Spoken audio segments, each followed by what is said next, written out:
sekarang hingga nanti. Nah, kenapa teman-teman? Karena saat ini kesehatan yang paling penting dan yang paling berharga bisa dibilang teman-teman. Karena kita tahu sendiri dengan pandemi ini tanpa kesehatan semuanya juga nggak ada berarti. Bahkan pemerintah pun bisa di lockdown atau negara di lockdown karena masalah kesehatan, teman. Nah, gimana cara menjaga kita sehat sekarang sampai kalau kita sampai tua ini kurang kurang spesifik. Ini hingga nanti, teman-teman. Nah, luar biasa. Nah, kebetulan pada malam hari ini kita spesial banget kita datangkan atau kita hadirkan seorang yang luar biasa, teman-teman. Beliau adalah ahli gizi. Beliau juga seorang official trainer dari Nutrilite. Nah, tanpa berlama-lama lagi, silakan Mbak Resti. Terima kasih Pak Adi. Selamat malam Bapak Ibu semuanya. Apakah suara saya terdengar dengan jelas Pak Adi? Malam Jelas. terdengar jelas Bu Jelas. Mbak Resti. Terima kasih. Nah, Pak Adi dan Bapak Ibu semuanya, juga Bu Maria gitu ya. Kita tahu kita sekarang masih ada di dalam masa pandemi. Pandemi ini lawannya adalah bagaimana kita meningkatkan daya tahan tubuh kita. Tetapi yang tidak kalah penting adalah gangguan pernafasan ini atau yang namanya COVID-19 ini bisa diperparah gejalanya apabila kita ada faktor resiko lainnya seperti penyakit-penyakit komorbid atau penyakit bawaan. Benar atau benar? Iya kan? Nah, yang muda aja bisa kena, apalagi mereka yang sudah usia lanjut. Makanya kenapa kalau kita lihat dari data yang ada dari pemerintah, tingkat kematian itu paling tinggi adalah pada usia lansia sebenarnya. Setelah itu baru pada usia dewasa. Karena beberapa dari mereka sudah mempunyai faktor risiko yaitu penyakit komorbid. Apa aja biasanya? Hipertensi, diabetes mellitus, penyakit jantung, stroke, apalagi osteoartritis, dan banyak penyakit-penyakit degeneratif lainnya. Karena kita tidak mau, tentunya kita maunya sehat gitu ya, tidak hanya sekarang tapi sampai nanti-nanti, maka pada malam hari ini kita akan berbagi tentang bagaimana cara menjaga kesehatan kita sedari dini. Saya akan share sebentar untuk materinya. Nah, nanti kita akan sambung dengan tanya jawab tentunya. Oke, apakah slide saya sudah terlihat, Pak Adi? Sudah Mbak Resti. Ya, terima kasih. Saya akan lanjutkan. Berikut adalah beberapa fakta mengenai penyebab kematian tertinggi di Indonesia. Ini bukan di dunia ya, jadi data ini sudah ditarik, sudah disesuaikan dengan Indonesia. Jadi kita punya data di tahun 2018 bahwa 3 teratas penyebab kematian adalah 1, stroke, 2, penyakit jantung, 3, diabetes mellitus. Coba sekarang tengok ada nggak kira-kira saudaranya, tetangganya yang menderita salah satu atau mungkin ketiga penyakit ini. Karena kalau saya bergeser ke data yang di sebelah kanan saya, ini adalah angka prevalensinya. Jadi sinkron antara faktor penyebab top 3 faktor penyebab kematian di Indonesia dengan angka prevalensinya ini ternyata juga tinggi. Pertama, kita punya data dari Riskesdas tahun 2018 bahwa 10,9 atau 11 orang per 1.000 penduduk Indonesia ini mengalami penyakit stroke. Data kedua adalah 15 dari 1.000 orang di Indonesia menderita penyakit jantung koroner. Bagaimana dengan diabetes mellitus? Setiap tahunnya kita punya data trennya semakin meningkat. Jadi kalau dulu kita ada survei di tahun 2013 itu 6,9% orang Indonesia yang kita survei menderita diabetes mellitus. Sedangkan di tahun 2018 angkanya ini sudah naik menjadi 8,5%. Ini dari orang Indonesia yang kita survei dalam Riskesdas 2018. Jadi ketiga penyakit ini sudah bisa dikatakan penyakit yang umum ada di sekitar kita sebenarnya. Faktor risikonya apa sih? Atau apa aja yang bisa menjadi penyebab-penyebab yang paling banyak gitu ya. Jadi kita lihat ada beberapa data di sini. Yang paling banyak adalah pertama, ternyata mayoritas dari mereka begitu kita digging kebiasaan makannya, begitu kita recall bagaimana pola makannya, 93,6% yang menderita penyakit degeneratif adalah mereka yang kurang konsumsi buah dan sayur. Sedangkan kita dianjurkan minimalnya adalah 5 porsi dalam sehari. Nah, sekarang coba dihitung masing-masing Bapak Ibu tadi sudah konsumsi berapa porsi untuk buah dan sayurnya. Faktor risiko berikutnya adalah pilihan makanan yang tidak tepat. 50% lebih atau 53,1% mereka yang menderita penyakit diabetes mempunyai kebiasaan makan makanan tinggi kalori, tinggi lemak. Apalagi sekarang di masa pandemi, hati-hati gitu ya, dengan adanya kesibukan di dalam rumah, bekerja di rumah, akhirnya masaknya jadi nanti-nanti, belanja online. Nah ini hati-hati. Kemudian sedentary lifestyle atau kurang aktivitas fisik atau olahraga 26,1%. Tempat gym ditutup. Fasilitas olahraga umum milik pemerintah ditutup. Nah, ini juga mau tidak mau membuat mereka yang biasanya aktif berolahraga jadi dalam tanda kutip gitu ya mengurangi frekuensi olahraganya karena mungkin dirasa olahraga di rumah nggak asik, tidak menyenangkan karena tidak ada temannya seperti itu. Kemudian juga 26,2% mereka mengkonsumsi makanan tinggi natrium. Makanya nanti meningkatkan risiko terjadinya hipertensi atau tekanan darah tinggi. Masih ada lagi faktor risikonya. Jadi saya akan berpindah. Nah, obesitas. Jadi baik obesitas sendiri, kelebihan berat badan, maupun obesitas pada area perut. Kita sebutnya adalah obesitas sentral. Ini bisa meningkatkan risiko-risiko terkena penyakit degeneratif karena tubuhnya diselimuti sama lemak.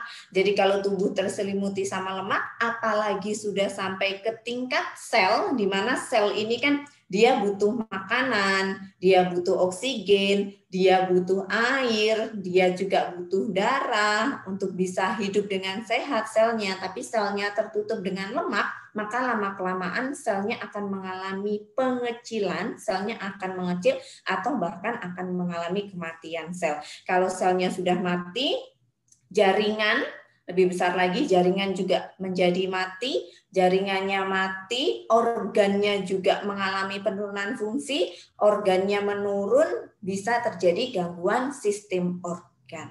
Nah, kemudian adalah faktor risiko merokok dan konsumsi alkohol atau kita biasa sebutnya adalah faktor radikal bebas. Ini juga memegang peranan sebagai faktor risiko penyakit degeneratif. Kita akan bahas yang pertama yaitu penyakit kardiovaskuler tentang jantung dan pembuluh darah teman-teman semua. Nah, ada dua sebenarnya gitu ya. Penyakit jantung koroner. Jadi pada saat fungsi dari jantung kita mengalami gangguan ataukah otot jantung kita ini kekurangan darah akibat penyumbatan dan penyempitan pembuluh darah, terjadilah yang namanya penyakit jantung koroner. Bisa terjadi juga serangan jantung. Yang kedua, kalau penyumbatan atau robeknya pembuluh darah ini terjadi di area otak, ini menyebabkan yang namanya stroke. Jadi kalau dia menyumbatnya di jantung, terjadi serangan jantung, penyakit jantung koroner. Kalau terjadinya di area otak, terjadilah yang namanya stroke. Tidak hanya di situ sih sebenarnya, karena gumpalan dari lemak-lemak, gumpalan darah ini dia juga bisa menyumbat di bagian pembuluh darah mata. Makanya beberapa ada yang mengalami komplikasi sampai kebutaan. Ini adalah proses dari terjadinya penyumbatan pembuluh darah. Saya biasanya selalu cerita supaya gampang, silahkan dibayangkan selang. Nah, kalau di rumah teman-teman semua pasti punya selang ya. Selang yang ada di kamar mandi maupun selang yang biasanya untuk siram tanaman. Nah, kalau air yang mengalir itu bersih, airnya sudah difilter, tidak ada lumut, kemudian tidak ada lumpur, pasti aliran yang ada di dalam selang tersebut lancar, tidak tersumbat. Selangnya pun juga bisa dipakai lebih lama, lebih awet. Begitu pula dengan pembuluh darah kita. Jadi kalau pembuluh darah kita dipotong, itu tampaknya sama seperti selang tadi. Ya, ini adalah pembuluh darah atau arteri yang normal. Nah, karena dia mendapatkan banyak tekanan dari mana? Dari pola makan kita yang tidak baik, dari kita kurang istirahat, kemudian dari kita terlalu banyak radikal bebas, ini menyebabkan robekan pada dinding arteri. Nah, selangnya tadi atau pembuluh darah tadi jadinya tidak rata. Karena tidak rata, begitu dia dilewati oleh komponen lemak, komponen kolesterol ini akan mudah menempel pada dinding pembuluh darahnya. Menempelnya setahun, 2 tahun, 3 tahun, sampai 15 tahun, 20 tahun, sampai dia akan mempersempit jalannya darah. Nah, belum lagi ditambah dengan faktor kekentalan darah, di mana nanti akan bisa membuat bekuan darah. Nah, ini seperti bola bekuan darah, di mana dia ini bisa bergeser. Jadi pada saat ada aliran darah yang lewat di dalam pembuluh darah, gumpalan darah ini dia akan ikut terdorong. Pada suatu saat ketemu dengan pembuluh darah yang menyempit, maka dia akan menyumbat. Seperti itu ceritanya. Nah, tanda-tanda maupun gejala dari penyakit jantung itu sendiri sebenarnya tidak hanya satu tanda, tetapi ini multi gejala ya. Nah, contohnya jantungnya berdebar-debar, kemudian rasanya seperti ditusuk-tusuk, tetapi juga diimbangi atau dibarengi dengan rasa sesak nafas. Jadi kalau hanya merasa jantungnya kok berdebar-debar aja ya, nah itu bisa aja tadi habis ketemu artis seperti itu ya. Tapi juga ditandai dengan beberapa faktor yang lain seperti sesak nafas, kemudian berkeringat. Kenapa berkeringat? Karena jantungnya ini bekerja lebih keras daripada kemampuannya. Karena dia sudah menurun fungsinya, tetapi harus tetap menghidupi seluruh tubuh. Jadi tubuh cepat capek, dikeluarkan dalam bentuk kita berkeringat dingin biasanya.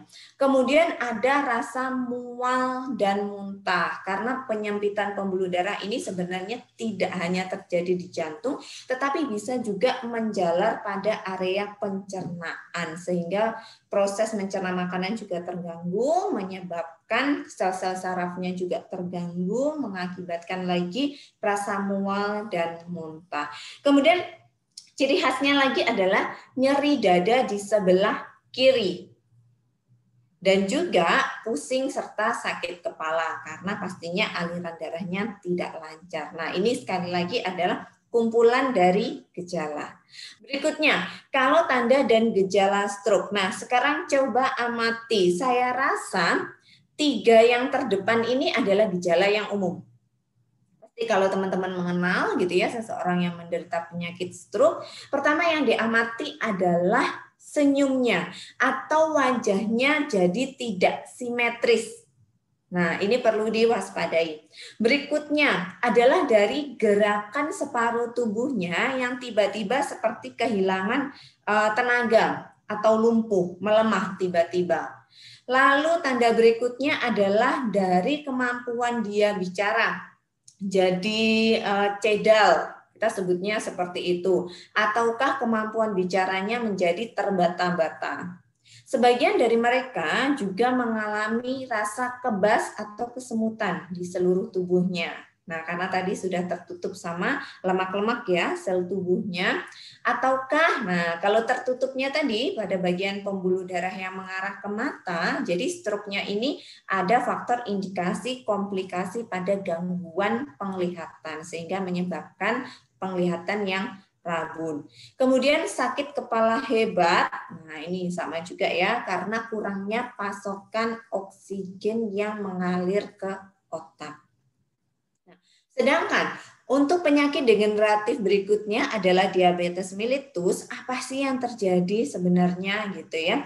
Jadi diabetes mellitus itu adalah gangguan metabolisme tubuh dengan gejala kadar gula darah yang tinggi terus-menerus dalam jangka waktu lama. Jadi bukan berarti kita habis makan lalu tes nih di experience gitu ya. Kalau nanti pandemi sudah berakhir, experience sudah berjalan kembali, tes di situ gula darahnya tinggi, terus langsung was-was, wah jangan-jangan diabetes mellitus. Tidak seperti itu ya, tetapi kalau untuk menegakkan diagnosa ada beberapa step atau langkahnya. Ini adalah gambaran gula darah dalam kadar yang normal di dalam pembuluh darah kita. Jadi yang titik-titik putih ini adalah gula darah yang ada di dalam pembuluh darah, aliran darah kita dalam jumlah yang normal. Pada orang yang mengalami diabetes mellitus, mereka hiperglikemi. Jadi terlalu banyak gula yang beredar secara bebas di aliran darahnya. Jenisnya sendiri secara umum ada dua. Sebenarnya ada satu lagi, yaitu gestasional diabetes. Tapi itu adalah case khusus yang terjadi pada ibu-ibu hamil, gitu ya. Tapi masyarakat lebih mengenalnya adalah dua tipe diabetes, yaitu diabetes tipe 1 dan diabetes tipe 2. Di mana diabetes tipe 1 ini, teman-teman, terjadi kenaikan kadar gula darah karena memang pabrik insulinnya, karena memang pankreasnya, sel beta pankreasnya yang dia hanya mampu sedikit memproduksi atau bahkan tidak bisa memproduksi insulin. Jadi pabriknya ini ada tetapi tidak bekerja, atau bekerja tapi jumlah yang diproduksi insulinnya tidak cukup, sehingga percuma saja karena jumlahnya tidak cukup, tidak bisa menggandeng glukosa yang ada di dalam darah, akibatnya yang beredar pun juga tetap banyak. Jadi kalau kita breakdown satu persatu, prosesnya adalah seperti ini. Perut mengubah makanan menjadi glukosa. Jadi dari apa yang kita makan akan sampai di lambung untuk kemudian dicerna. Nah, sebenarnya gitu ya, dari makanan tadi akan di breakdown menjadi yang namanya glukosa. Ini harusnya insulinnya sudah keluar dari pankreas. Jadi setiap ada glukosa, tubuh membaca dia harus mengeluarkan insulin. Tetapi di sini prosesnya adalah gagal. Jadi pankreas menghasilkan sedikit saja insulin atau tidak sama sekali. Nah, sedikitnya insulin ini bisa dilihat di gambaran ini. Ini adalah pembuluh darah. Seharusnya gulanya masuk ke dalam sel untuk dijadikan sumber energi. Tetapi yang ada gulanya justru banyak beredar di dalam pembuluh darah. Seperti itu. Bagaimana dengan diabetes tipe yang kedua? Kalau ini ada insulin, insulinnya bisa cukup, bisa sedikit, tetapi tidak respon. Atau kita bilangnya resisten insulin. Jadi ada makanan masuk, kemudian dicerna menjadi glukosa, ini ada sebenarnya insulinnya, atau jumlah sedikit juga ada gitu. Tapi dia tidak respon, dia tidak bisa membaca kalau itu adalah glukosa yang harus dia olah, yang harus dia gandeng. Sehingga otot pun juga akhirnya tidak mampu menggunakan glukosa karena resistensi insulin. Jadi kita punya yang namanya glikogen, itu simpanan glukosa yang ada di dalam otot. Tapi karena dia tidak bisa masuk ke dalam sel, otot pun juga tidak bisa menyimpan yang namanya glikogen tadi. Nah, ini ya. Jadi lagi-lagi terjadi penumpukan gula darah dalam aliran darahnya kita. Tanda-tandanya, nah, jadi ini ada 3P, tanda umum diabetes mellitus. Yang pertama adalah poliuria. Kalau malam hari bisa ditandai sering buang air kecil, jadi bisa sampai 2, 3, 4 kali bolak-balik ke kamar mandi untuk buang air kecil. Berikutnya rasa haus yang berlebihan atau polidipsi. Terakhir adalah polifagia, jadi dia mudah lapar karena apa? Begitu makan bukannya dijadikan sumber energi tapi malah tertumpuk di aliran darah. Jadi nanti lapar lagi, lapar lagi, lapar lagi. Plus ada beberapa gejala tambahan. Seperti contohnya lukanya sukar sembuh. Gimana mau sembuh? Karena di situ, kuman, bakteri itu suka banget sama yang namanya manis-manis, komponen manis-manis. Sementara kalau orang diabetes itu kan komponen darahnya manis, makanya dia suka sembuh di situ. Begitu juga terjadinya penglihatan yang kabur kalau nanti komplikasinya pada gangguan penglihatan. Berat badan yang turun drastis. Nah, ini beberapa masyarakat awam biasanya menyebutnya diabetes kering dan diabetes basah. Jadi kalau berat badannya turun drastis, badannya jadi kecil, tiba-tiba jadi langsing, padahal dia tidak diet, disebutnya adalah diabetes kering. Kalau lukanya sukar sembuh, itu disebutnya diabetes basah. Sebenarnya tidak seperti itu ya, itu bukan tipe diabetes, melainkan gejala dan tanda-tanda dari diabetesnya itu sendiri.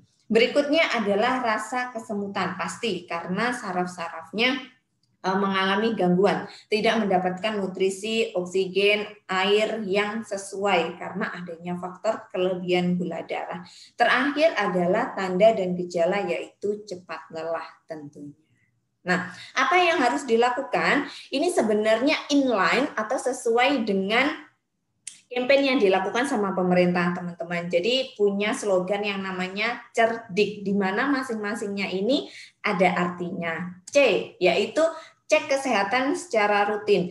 Bagi yang sudah berusia 60 tahun ke atas gitu ya, bisa setahun 2 kali untuk melakukan general check up bila kondisinya sehat. Bagi kita yang usia produktif bisa setahun sekali melakukan general check up. Tetapi bila sudah didiagnosa ada gangguan metabolisme yang menyebabkan penyakit degeneratif, maka biasanya rutin tuh sebulan sekali melakukan check up. Atau bahkan kalau dia diabetesnya tipe 1 yang dia tergantung pada insulin, itu biasanya setiap waktu gitu ya dia perlu melakukan cek kadar gulanya. Jadi apa aja yang perlu dicek? Tekanan darah, kemudian kolesterol, kadar gula, dan lingkar perut. Jadi tidak hanya cek lab, tapi ketahui dari tanda-tanda fisik seperti cek lingkar perut yang kurang lebih akan menggambarkan obesitas sentral. Nah, kita punya beberapa indikator, jadi nanti coba dicek tekanan darah saya yang normal seperti apa ya. Jadi kita punya patokan 120/80. Nah, ini untuk yang normal. Kemudian kadar kolesterol pun juga seperti itu, juga macam-macam gitu ya. Apakah kolesterol total yang sebaiknya di bawah 200 ataukah komponen LDL-nya. Jadi kalau kita pergi ke laboratorium, kita bisa tahu komponen-komponen dari kolesterol total tersebut. Kalau kita ke experience, itu yang kelihatan adalah kolesterol total. Nah, untuk LDL sendiri adalah kurang dari 130. Tetapi bila dia ada penyakit degeneratif lainnya seperti diabetes mellitus, maka ambang batas normalnya diturunkan, yaitu kurang dari 100 saja. HDL-nya atau kolesterol baiknya lebih dari 60. TG ini biasanya yang bikin darahnya mengental. Nah, ini sebaiknya kurang dari 200. Apabila ada diabetes mellitus, maka batasnya adalah kurang dari 150. Ini adalah tanda-tanda lab laboratorium. Kita lihat tanda-tanda fisiknya. Jadi teman-teman, cowok dan cewek, silahkan dicek lingkar perutnya. Bagi pria gitu ya, dikatakan memiliki lingkar perut berlebih atau mengalami obesitas sentral apabila lingkar perutnya adalah lebih dari 90 cm. Nah, kalau teman-teman yang wanita ini coba dicek, perlu diwaspadai apabila nanti lingkar perutnya lebih dari 80 cm. Nah, ini health indicator yang pertama. Masih ada terkait dengan gula darah gitu ya.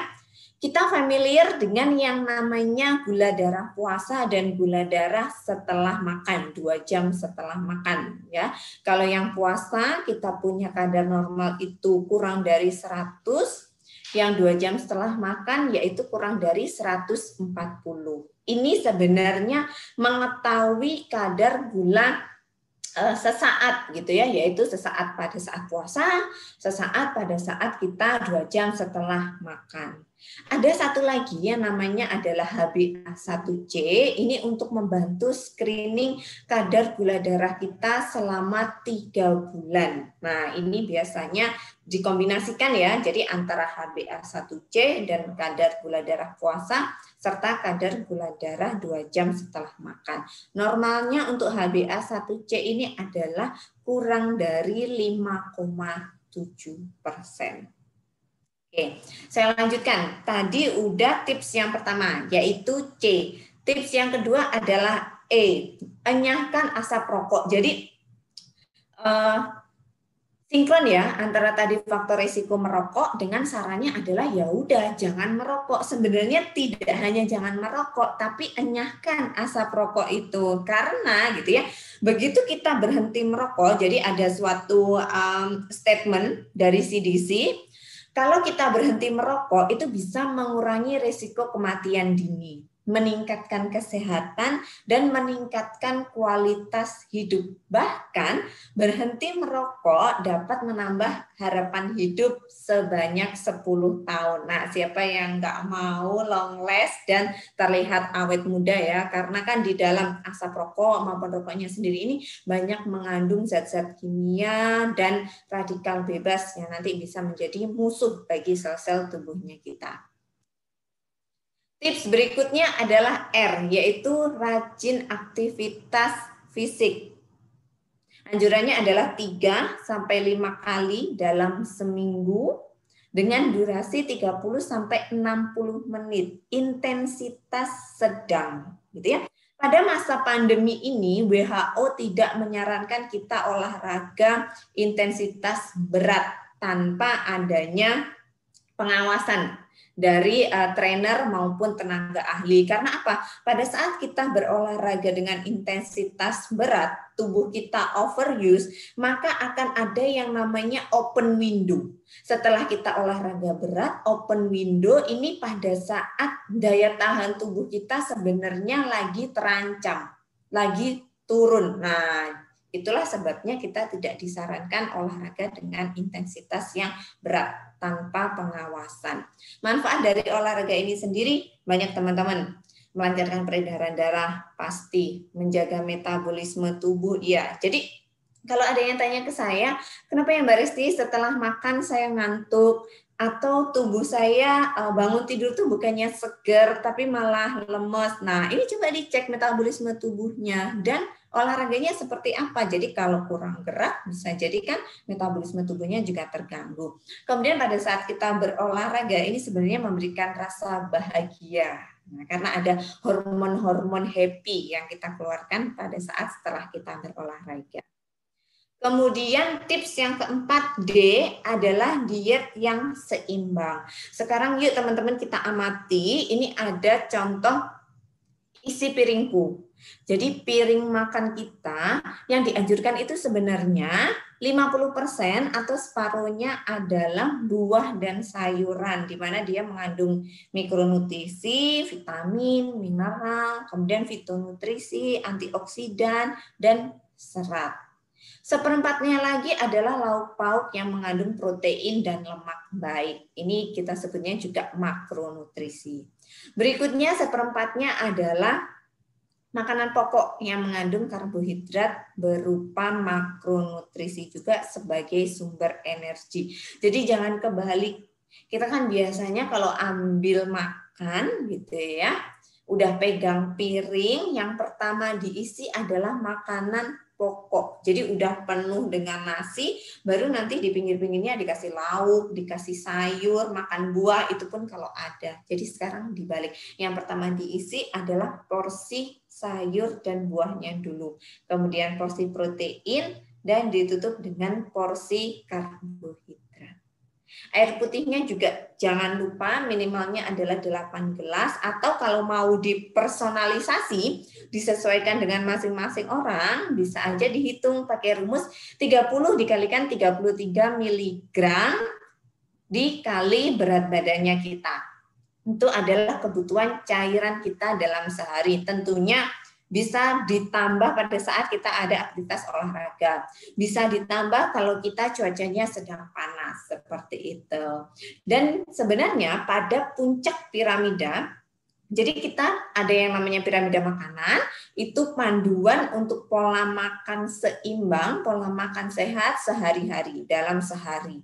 Kemudian kita simpelkan lagi dengan yang namanya isi piringku. Ini adalah visualisasi setiap kali makan. Jadi pada ujung piramida makanan, teman-teman semua gitu ya, sebenarnya ada pesan tentang penggunaan bumbu-bumbu.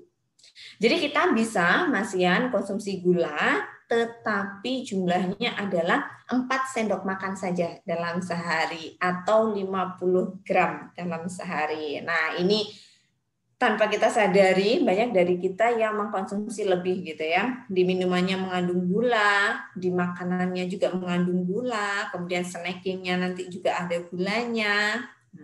Berikutnya adalah konsumsi garam dibatasi 1 sendok teh dalam sehari, atau 5 gram saja.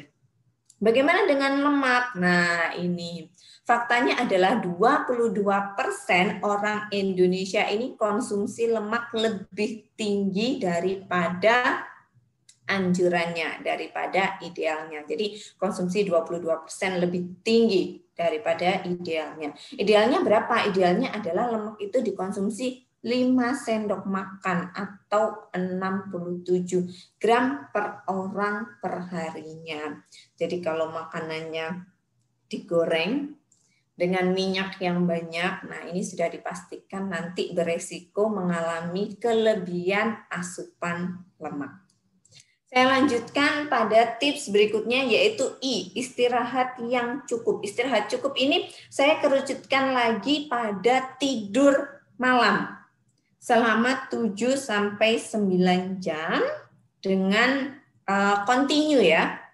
Jadi tidak dicicil, tidak 2 jam di siang hari, lalu 5 jamnya di malam hari, tapi 7-9 jam ini continue di malam hari. Di mana manfaatnya kalau kita tidur dengan berkualitas tentunya meningkatkan kekebalan tubuh. Karena ini sudah banyak penelitiannya, apalagi terkait pandemi seperti ini. Bila orang kurang istirahat, kurang tidur malamnya, maka ada penelitian yang mengatakan bahwa vaksinasi flu yang diberikan ini menjadi tidak efektif karena tubuh kurang optimal meresponnya. Nah, ini sebenarnya bisa juga kita relatekan ya, karena kita kan sekarang lagi menunggu vaksinasi untuk si COVID-19 ini. Makanya sambil nanti menunggu antriannya kita perbaiki dulu gaya hidupnya. Salah satunya adalah istirahat yang cukup di malam hari supaya nanti tubuh bisa merespon lebih baik terhadap vaksinasi yang akan kita terima.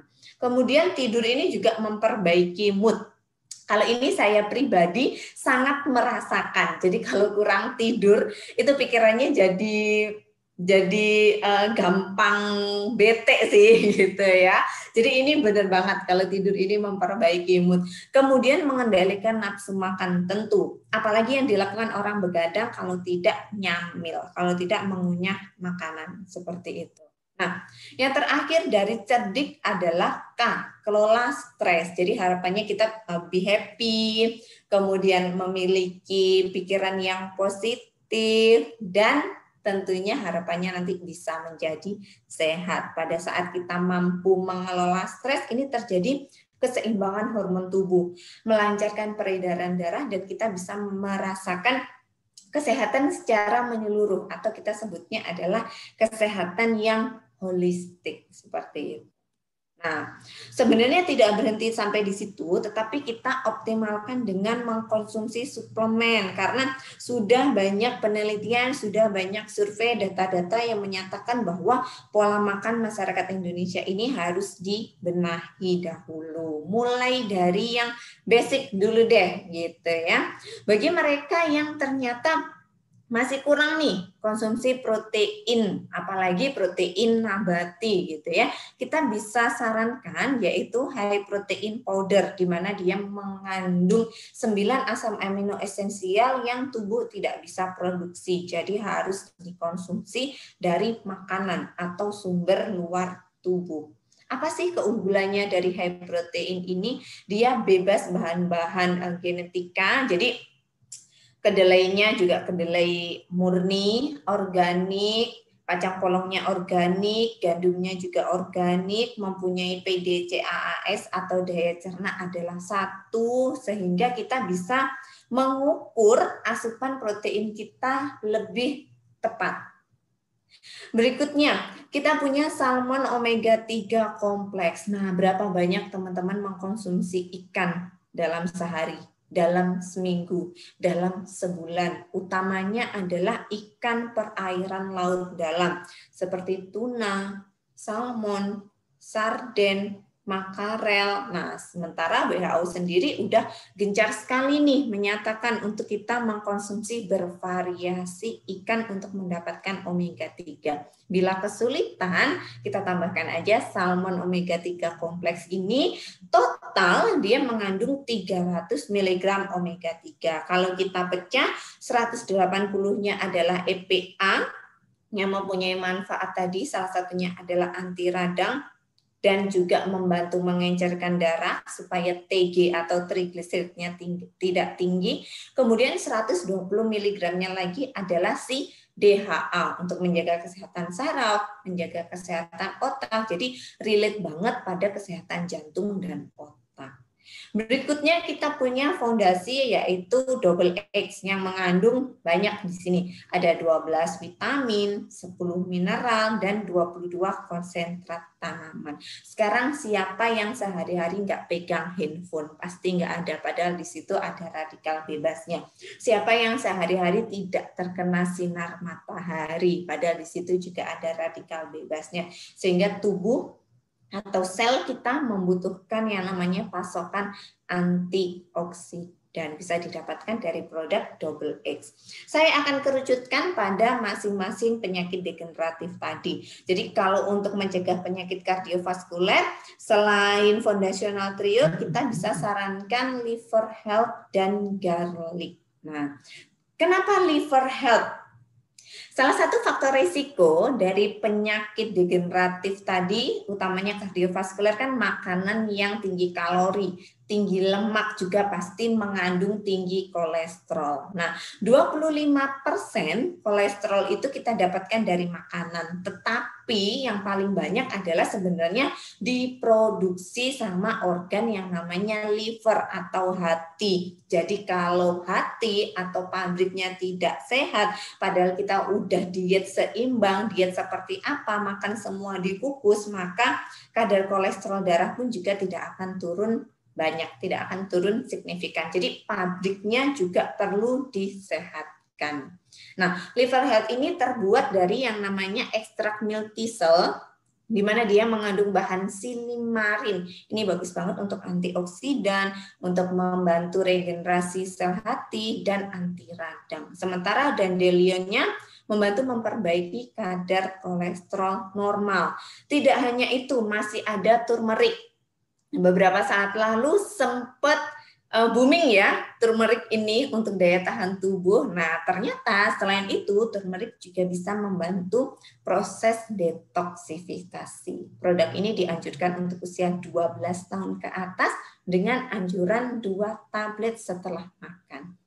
Berikutnya, nah, hipertensi, hati-hati kalau sudah usia gitu ya, hipertensi ini bisa menjadi salah satu faktor risiko terjadinya stroke karena tekanan yang terus-terusan tinggi di pembuluh darahnya bisa robek. Ini menyebabkan stroke akibat robeknya pembuluh darah atau stroke hemoragi ya kita sebutnya. Kalau stroke akibat penyumbatan itu kan iskemik. Nah, pada produk ini dia mengandung alisin dari garlic, Satu adalah melancarkan peredaran darah sehingga bisa membantu mengontrol tekanan darah, menjaga kesehatan jantung, mendukung metabolisme kolesterol. Ditambah gitu ya, yaitu licorice. Beberapa orang kalau konsumsi bawang putih itu kalau pencernaannya sensitif bisa menimbulkan rasa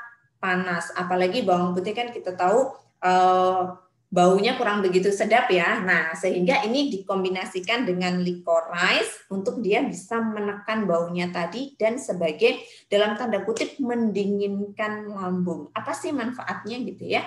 Antiinflamasi, kemudian tadi melindungi mukosa lambung atau mendinginkan lambung, meningkatkan fungsi hati baik dari segi metabolisme maupun manfaat detoksifikasi, dan sebenarnya garlic ini bisa bermanfaat sebagai antimikroba alami. Jadi disebutnya adalah antibiotik alami seperti itu. Dianjurkan untuk usia 4 tahun ke atas sehari 3 kali. Bukan berarti anak-anak 4 tahun sudah mengalami hipertensi atau bagaimana ya, tetapi kan kita lihat manfaat produk ini secara menyeluruh. Salah satunya adalah tadi menjaga daya tahan tubuh, detoksifikasi, kemudian juga sebagai antimikroba atau antibiotik alami, sehingga usia 4 tahun pun sudah bisa konsumsi garlic ini. Nah, bagaimana untuk mencegah diabetes mellitus? Selain Foundational Trio, juga saya yakin teman-teman sudah mengenal yang namanya adalah diabekrompik. Nah, ini membantu menjaga kadar gula darah untuk usia 12 tahun ke atas dengan anjuran 1 kapsul. Sebenarnya bisa 1 sampai 3 kapsul dalam sehari gitu ya. Kita akan pecah apa sih isi dari diabekrompik ini. Jadi ada mineralnya, ada bahan-bahan alaminya, dan ada fitonutrisinya. Mineralnya kita punya kromium picolinat untuk meningkatkan efisiensi kerja insulin. Jadi insulin kalau ada glukosa dia akan jadi pintar, akan segera dicerna, akan segera dimasukkan sel, akan segera digandeng sama si insulin ini. Kemudian mineralnya lagi kita juga punya vanadium, meningkatkan sensitivitas insulin. Nah, ini ya kalau lebih sensitif kan bisa lebih merespon dengan cepat. Berikutnya kita punya bahan-bahan alami seperti garcinia untuk meningkatkan metabolisme karbohidrat. Jadi diubah menjadi energi. Kemudian kita juga punya bahan alami Gymnema sylvester untuk merangsang produksi insulin oleh pankreas, dan tentu saja tidak pernah ketinggalan di setiap produknya Nutrilite itu mengandung fitonutrisi sebagai antioksidan dan mengoptimalkan bahan bakunya. Nah, itu tadi adalah slide terakhir dari saya. Sebelum sesi tanya jawab, saya akan kembalikan kepada moderator kita malam hari ini. Silakan Pak Adi. Oke, thank you banget Mbak Resti, penjelasannya yang luar biasa teman-teman. Menurut belajar banyak banget ya hari ini ya teman-teman, dan kelihatannya nih banyak